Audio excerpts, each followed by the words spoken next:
Ok, vamos a analizar sobre lo que es los factores de producción. Y aquí nosotros hacemos referencia a lo que es la empresa.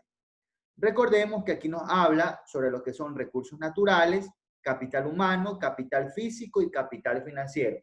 A lo que nos habla como recursos naturales nos indica que es la tierra y otros materiales provenientes de ellas. Bueno, en este caso tenemos, como usted tiene conocimiento, los recursos renovables y los no renovables. Bueno, que en este caso nosotros como contadores tenemos que conocer esto porque practicamos lo que es la contabilidad agropecuaria o la contabilidad gubernamental, que se encarga de la agricultura, en este caso los registros de la ganadería, de la pesca, de la crianza de animales, bueno, este tipo de contabilidad, y nosotros tenemos que tener conocimiento, ¿no? Que también son conocidos como activos biológicos. En este caso, y esta clasificación también está en las normas internacionales de información financiera como activos biológicos, ¿no? Donde nos da ciertos parámetros, ciertas directrices para llevar la correcta contabilización. Pues no recuerden también que en contabilidad agropecuaria o gubernamental, no, contabilidad agropecuaria o agrícola, trabajamos mucho con los que semillas, los fertilizantes, y por lo general este tipo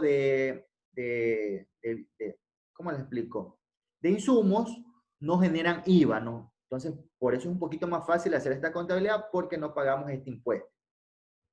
Tenemos lo que es el capital humano, que nos habla de la cantidad y la cualidad de la mano de obra. Cuando nos hace referencia al capital humano, sabemos que son los trabajadores, que esta es una base importante y fundamental dentro de la empresa. Pues no, obviamente que si nosotros tenemos trabajadores motivados, vamos a tener una mayor, en este caso, mayor flujo de actividades dentro de la empresa y sobre todo vamos a tener un mejor desenvolvimiento en el puesto de trabajo. Pues, si yo estoy motivado, voy a desenvolverme bien, pero si yo estoy desmotivado, obviamente que no lo voy a hacer. Entonces es muy importante tener en cuenta que ahora el capital humano es de vital importancia. Sabemos que la industria ha crecido y tenemos máquinas que suprimen el trabajo de las personas, pero hay puestos que necesariamente necesitan el capital humano. Y es algo que las empresas tienen que cuidarnos, tienen que cultivarnos también, pues, ¿no? Tenemos lo que es el capital físico, lo que es el empleado de la producción también, nos hace referencia a los que trabajan en esta parte de la mano de obra, es como que un anexo al capital humano, porque necesitamos siempre de personas físicas para que puedan maniobrar en este caso, los bienes, los productos, ¿no? Y tenemos lo que es el capital financiero, que nos hace referencia a los fondos con los que se financia la actividad. Recordemos que hace referencia a lo que es el presupuesto, que antes de nosotros emprender algún proyecto tenemos que tener identificado nuestro presupuesto y a la final identificar qué puede pasar a futuro, pues no, y tener de todas maneras algo de reserva, porque siempre ustedes saben que vienen gastos imprevistos, pensamos que eso es lo que vamos a gastar, pero al rato de la hora salimos gastando más. Entonces, por eso es importante tener siempre dinero de respaldo para toda esa situación, ¿ok? Tenemos también aquí lo que es el patrimonio empresarial, que es algo que usted ya conoce, que nos indica que está constituido por una serie de elementos susceptibles de valoración económica. Tenemos lo que son los elementos patrimoniales, está clasificado por bienes, por derechos y obligaciones. ¿Ok? Le voy a pedir de favor a Carlos Valencia que tan solo me lea el concepto de bienes. Lo escucho, Valencia. Bienes son aquellos elementos tangibles e intangibles que tiene la empresa para alcanzar sus objetivos. Perfecto, Valencia. Muy bien. Recordemos que los bienes son aquellos materiales tangibles e intangibles. Recordemos que tangible es todo lo que podemos tocar e intangibles son los que no podemos tocar, ¿no? En este caso. Léame, por favor, la parte de derecho, Brittany Ruiz. Tan solo el concepto de derecho. Derechos representan los cobros frente a entes ajenos a la empresa.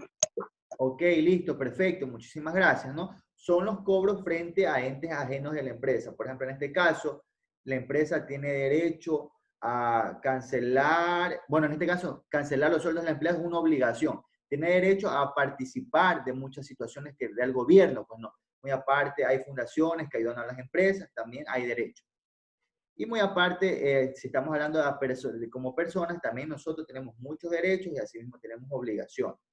Vamos a la parte de obligaciones, le voy a pedir de favor que me lea. A ver, vamos a ver a Jennifer Vega. A ver, Jennifer, léame tan solo el concepto de obligaciones. Exige exigencias o responsabilidades exigibles legalmente como consecuencias de la ejecución de un contrato o de un mandato contenido en una norma legal. Ok, listo, perfecto, Jennifer. Entonces tenemos que las obligaciones son exigencias o responsabilidades exigibles legalmente como consecuencia de la ejecución de un contrato o de un mandato contenido de una norma legal, ¿no? Recordemos que, como les mencionaste anteriormente, mis estimados estudiantes, nosotros tenemos lo que son derechos y obligaciones y asimismo la empresa. Entonces usted tiene que identificar lo siguiente, que los elementos patrimoniales se clasifican en bienes, derechos y obligaciones. Es muy importante. Vamos al otro punto, con lo que tiene que ver con la finalidad de los estados financieros. Recuerde esto, que hay juegos de estados financieros, que son primero, es el estado de resultados, o también conocido como estado de pérdidas y ganancias. Tenemos lo que es el estado de situación financiera final, tenemos lo que es el estado de flujo de efectivo, tenemos estado en el cambio de patrimonio y nota a los estados financieros. Tenemos esos 5 juegos principales de estado financiero, ¿ok?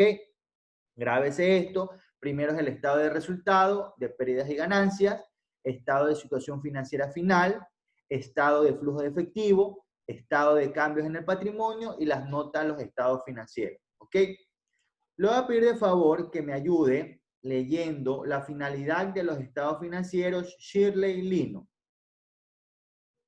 La finalidad de los estados financieros, ¿cuál es?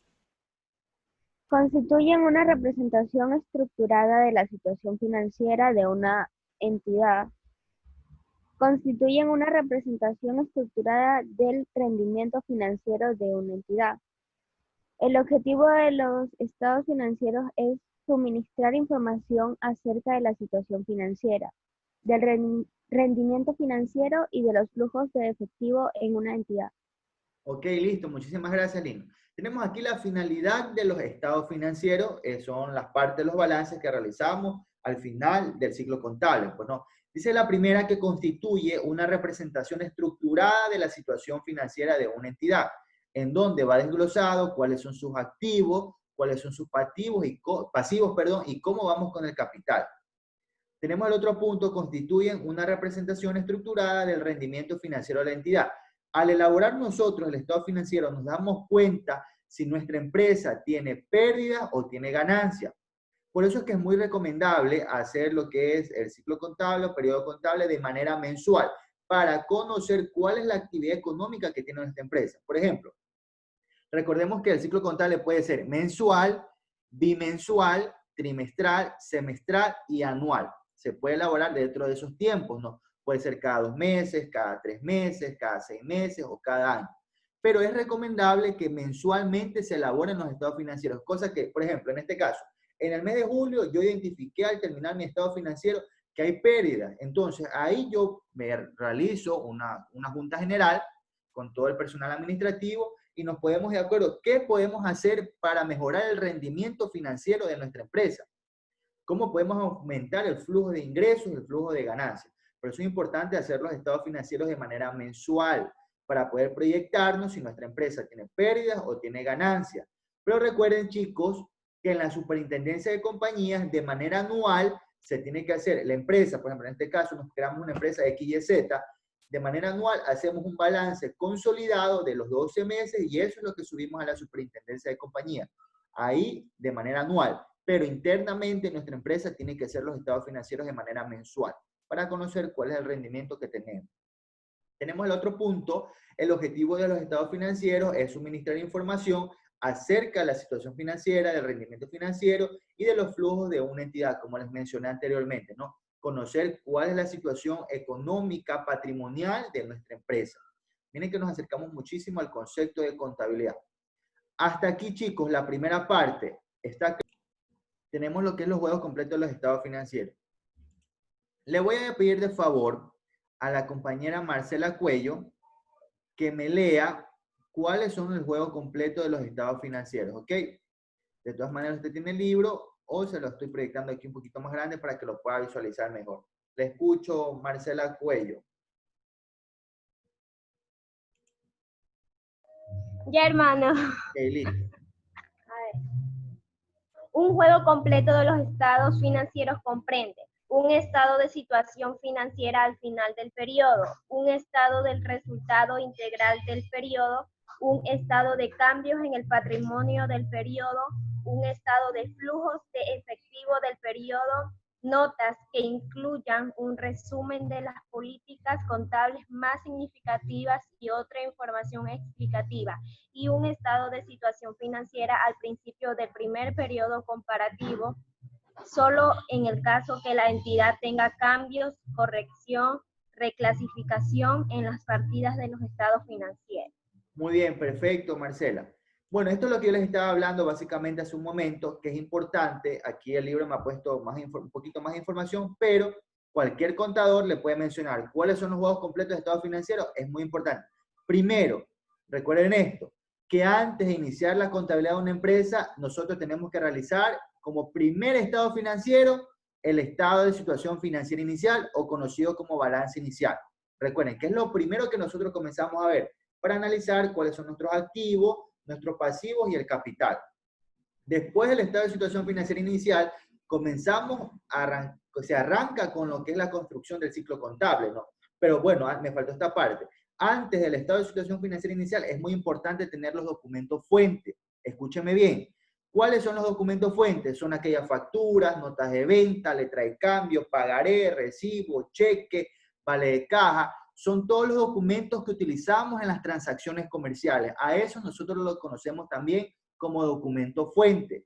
Son toda la documentación que nos sirve de soporte para las transacciones. Entonces, primero yo como contador tengo que tener toda la documentación. Después procedo a realizar el primer estado financiero, que es el estado de situación financiera inicial. Después de eso, comienzo a hacer el registro en el libro diario. Después del libro diario va el libro mayor o mayor general. Después de eso va el balance de comprobación de sumas y saldos. Después viene la hoja de trabajo, que hay algunas empresas que la hacen, hay algunas empresas que no la hacen, porque no es obligación. Pero la hoja de trabajo a mí me sirve muchísimo como para comenzar la elaboración del balance general y el estado de pérdidas y ganancias, ¿no? Después de la hoja de trabajo comenzamos con el estado de pérdidas y ganancias, o también conocido como estado de resultados. De ahí viene el estado de situación financiera final. Después el estado de flujo de efectivo, estado de cambios en el patrimonio y notas a los estados financieros. Mire que es un ciclo contable entero. Comenzamos desde documento fuente hasta nota a los estados financieros, que es algo que usted este año tiene que elaborar. Si usted se da cuenta del texto, tenemos nosotros ejercicios de libro diario, libro mayor, balance de comprobación, estado de resultados, estado de situación financiera final. Vamos a aprender a hacer lo que son los métodos de inventario, los CARDEX, método FIFO, promedio, depreciación, amortización, rol de pago. Tenemos un sinnúmero de temas que ver este año y el libro nos va a ayudar muchísimo. Entonces es muy importante que usted tenga en cuenta, chicos, que existe el ciclo contable, que es lo que hace el contador.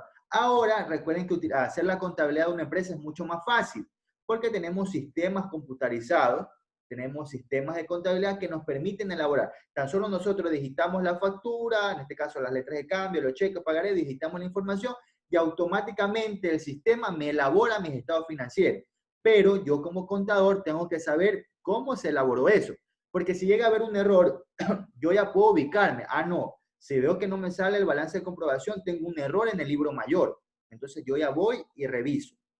Ahora es mucho más fácil elaborar contabilidades porque tenemos el sistema computarizado, pero es importante que usted tenga conocimiento de la forma práctica, y para eso usted se está educando como estudiante de contabilidad, para tener este conocimiento previo para la correcta práctica en el campo laboral, pues no, en este caso. Ok, chicos. Vamos al otro punto. Vamos a esquematizar, o lo que es sintetizar, del patrimonio neto. El esquema sintetizador del patrimonio neto, tenemos los conceptos de activo, pasivo y patrimonio según las NIF. ¿Cuál era el significado de las siglas NIF? Normas Internacionales de Información Financiera. ¿Ok? Son conceptos que usted ya se lo sabe, inclusive estuvieron en el cuestionario para la lección, y para qué se lo aprendieron. Entonces usted ya tiene mayor conocimiento todo sobre esto. Pero bueno, le voy a pedir de favor que me lea el concepto de activo a la señorita Flores. Tan solo léame el concepto de activo, que usted lo tiene de todas maneras, si no tiene texto, lo tiene proyectado en la pantalla. Me puede habilitar su micrófono y decirme el concepto de activo. Hola, hermano. Hola. Dice activo. Es un recurso controlado por la entidad como resultado de sucesos pasados del que la entidad espera obtener en el futuro beneficios económicos. Dice derechos, cuentas por cobrar y documentos por cobrar. Perfecto, muy bien. Ya sabemos, ¿no? El concepto de activo, que es un recurso controlado por la entidad como resultado de sucesos pasados. Bueno, o es en sí todo lo que tiene la empresa. En este caso, aquí me ha puesto el ejemplo de derechos. Nos ha citado dos ejemplos, cuentas por cobrar y documentos por cobrar, pero usted ya sabe, ¿no? Que hay muchas más cuentas. Caja, caja chica, banco, inventario, tenemos lo que es terreno, edificio, local comercial, etc. Tenemos muchas cuentas de activos que usted ya las conoce. Le voy a pedir de favor ahora vamos a escoger a Daisy Orellana. Daisy Orellana me va a leer el concepto de pasivo. Buenos días, hermano. Buenos días. Pasivo. Es una obligación presente de la entidad, surgida a raíz de sucesos pasados, al vencimiento de la cual y para cancelarla, la entidad espera desprenderse de recursos que incorporan beneficios económicos, bienes, caja, mercaderías, muebles de oficina y equipos de oficina. Ok, listo. Una observación, chicos. ¿Qué notan de raro ustedes en este concepto de pasivo? En lo que caja, pero caja no es una cuenta de pasivo. Exacto, muy bien. ¿Qué ha pasado? Parece que el texto en este punto se nos ha equivocado. Recordemos que estas cuentas ¿de qué son? ¿De activo o de patrimonio? Son de activo. Son cuentas de activo. Caja, De mercadería, activo no corriente. equipo de oficina. Son cuentas de activo. Bueno, en esta clasificación entran algunas de activo corriente y no corriente. Entonces aquí el texto se me ha equivocado porque recordemos que el pasivo son todas las deudas y obligaciones que tiene la empresa. Son deudas. ¿Y cuáles son las cuentas de pasivo? Cuentas por pagar, documentos por pagar, hipotecas por pagar, sueldos por pagar, IES por pagar. Tenemos lo que es documentos por pagar a largo plazo, cuentas por pagar a largo plazo. Es todas las deudas. Ese es el concepto de pasivo. Aquí el texto se me ha equivocado, pero en todo caso ya le estoy haciendo la retroalimentación. Usted, como tiene su libro, le puede poner una X y puede citarle dos ejemplos de cuentas de pasivo. Póngale, el concepto está bien de pasivo, pero el ejemplo está mal, ¿ok? El ejemplo está mal. Puede ponerle una X ahí en caja, mercadería, modelo de oficina, equipo de oficina, y puede ponerme dos ejemplos de cuentas para que usted sepa que son todo lo que es por pagar. Por ejemplo, cuentas por pagar, IES por pagar, intereses por pagar, sueldos por pagar, hipotecas por pagar, arriendos por pagar, etcétera. ¿Ok? Usted sabe que todo es por pagar. Vamos al concepto ahora de patrimonio neto. Le voy a pedir de favor vamos a ver aquí, a Génesis García, que me lea el concepto de patrimonio neto. A ver, Génesis. Aquí le tengo proyectado para que lo pueda leer. ¿Cuál concepto, profe? El patrimonio neto, hija. Ya, es la parte residual de los activos de la identidad una vez deducidos todos sus pasivos. Patrimonio, capital en acciones, reservas, ganancias, pérdida del ejercicio. Ok, listo, perfecto. Bueno, recordemos, ¿no?, que el patrimonio neto era el resultado de la resta de activo con el pasivo. Las cuentas están bien, capital en acciones, reserva legal. ¿Quién recuerda cuál era el porcentaje de la reserva legal? Recuerden que en cuarto nosotros vimos un ejercicio donde poníamos un porcentaje para la reserva legal. ¿Cuál era? 10%. Perfecto, muy bien, el 10%. Recordemos que por lo general el porcentaje de la reserva legal es el 10%. ¿Se acuerdan que nosotros decíamos un cuadro para sacar todo esto? Pues no. Tenemos lo que es la ganancia y la pérdida del ejercicio, que son cuentas de patrimonio. Vamos a la última parte, lo que es las masas patrimoniales. Le voy a pedir de favor a Emily Cacao que me lea eso, de las masas patrimoniales. Son cuentas que se reagrupan y se organizan en función de liquidez, activos, pasivos y patrimonio. Perfecto, listo. Ya, esta pregunta va para Intriago. Intriago, cuando me habla de liquidez, ¿a qué me hace referencia? La palabrita liquidez. A que estoy cancelando algo. Ya, que está cancelando algo. Ok, vamos a ver.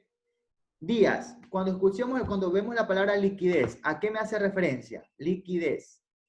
Buenos días, profe.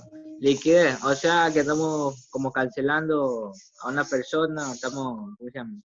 Pagándole a alguien, o un producto, o lo están liquidando, sí. Ok, vamos a ver. María José Medina, ¿qué opina usted de la palabra liquidez? Cuando vemos en contabilidad la palabra liquidez. Ok. Que es una obligación financiera. Ya que es una obligación financiera, ok, vamos a ver. Escuchen, chicos. Liquidación y liquidez son cosas diferentes. Liquidación es cuando a una persona lo indemnizan de su trabajo. Por ejemplo, en este caso, yo renuncio, me tienen que dar mi liquidación. Es una parte de derecho que me corresponde. O me votan, me tienen que dar mi liquidación. Liquidez me hace referencia al dinero, al efectivo. Grábese eso. Liquidez es dinero en efectivo. Por ejemplo, toda empresa espera obtener liquidez. Espera obtener una ganancia, espera obtener efectivo. ¿Ok? Cuando hablamos de liquidez, me habla del efectivo. Entonces nos dice que las masas patrimoniales se reagrupan y se organizan en función de liquidez, o sea, de dinero. Tenemos activo, pasivo y patrimonio. Recordemos que activo son todos los bienes de la empresa, el pasivo son todas las deudas y obligaciones, y el patrimonio es la diferencia entre activo y pasivo. Recordemos que activo se clasifica en activo corriente o activo no corriente. Pasivo, pasivo corriente, no corriente y el patrimonio como tal. Otra observación. Ahora, bueno, no ahora, sino que anteriormente, también se lo conocía el activo no corriente como propiedad, planta y equipo. También se lo conoce con ese nombre. Entonces, cuando yo le pregunte, chicos, ¿con qué otro nombre se lo conoce al patrimonio neto? Perdón, al pasivo. Ay, perdón, Dios mío lindo. ¿Con qué otro nombre se lo conoce al activo no corriente? Se lo conoce como propiedad, planta y equipo. Puede anotarlo por ahí para que no se olvide. Puede ponerle el otro nombre de activo no corriente, es propiedad, planta y equipo. ¿Ok? Entonces, cuando yo le hago una pregunta, o usted puede ver en ejercicios de un libro de contabilidad, que no está la palabra activo no corriente, pero usted ve propiedad, planta y equipo y usted ya sabe automáticamente qué es, activo no corriente. Entonces, esa parte quería indicarle, chicos. Hasta aquí alguna pregunta, inquietud que tengan sobre la clase de hoy.